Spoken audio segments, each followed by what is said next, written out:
Hi friends, గోధుమ పిండి కలపడం చూస్తారా? చాలామంది కొత్త పిల్లలకు తెలియదు. ఫస్ట్ అయితే మంచిదైతే అలాగే వేసుకోవచ్చు, లేదా కొద్ది రోజులది అట్లా ఓల్డ్ స్టాక్ అనుకోండి. ఫస్ట్ జల్లించుకోవాలి ఫ్రెండ్స్. జల్లెడతో జల్లించుకున్న తర్వాత ఉప్పు వేసుకోవాలి. మన క్వాంటిటీ ఎంత పిండి కలుపుకుంటున్నామని దానికి తగినంత ఉప్పు, నూనె,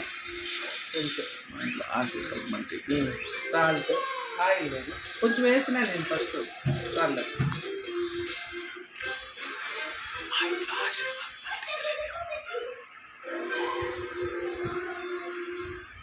ఆయిల్ ఫ్రెండ్స్ చాలు. ఆయిల్ వేసుకోవడం వల్ల స్మూత్గా వస్తుంది. ఇదైతే ఆశీర్వాద్ మల్టీగ్రెయిన్ ఆట ఫ్రెండ్స్. డయాబెటిక్ పేషెంట్స్ ఉంది కదా ఫ్రెండ్స్, మల్టీగ్రెయిన్ అయితే బాగుంటుందని తెస్తాడు మా వాడు.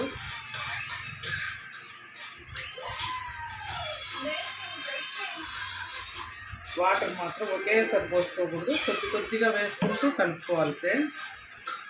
మళ్ళీ ఎక్కువ అయిందనుకోండి మళ్ళీ పిండి కలుపుకోవచ్చు, కాకపోతే కొద్ది కొద్దిగా వేసుకోవడం వల్ల మనకి ఎంత అవసరమో అన్నీ పడతాయి ఫ్రెండ్స్.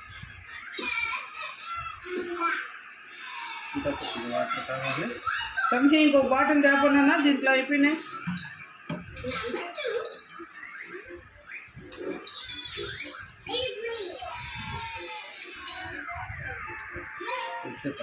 చూపిస్తాను.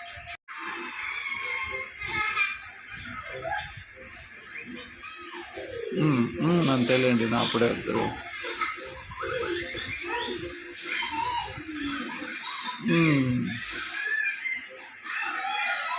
ఇంకా చేయలేదు నా, నేను చెప్తాను చేయగానే.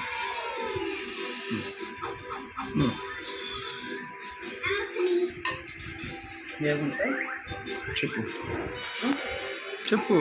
ఇంకొక రూమ్ చూసారా ఫ్రెండ్స్, స్మూత్గా ఎలా వచ్చిందో పిండి.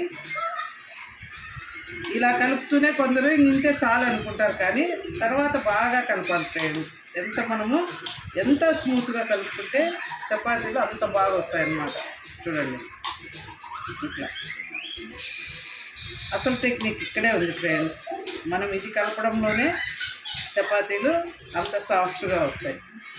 కాకపోతే కొందరు అప్పటికప్పుడు చపాతీ చేసే ముందు కలుపుతారు, అప్పుడు అస్సలు బాగా రావు ఫ్రెండ్స్.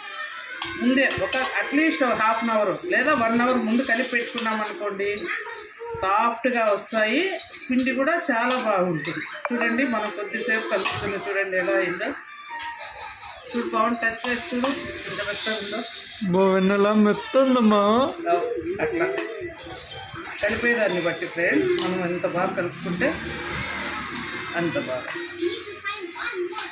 ఇంకా దీని మీద కొంచెం ఏదన్నా తడి బట్ట అయినా కప్పి పెట్టుకోవచ్చు, లేదా గిన్నె అయినా బోర్లించి పెట్టేస్తే ఒక 1 అవర్ పక్కన చాలా బాగా తయారవుతుంది ఫ్రెండ్స్.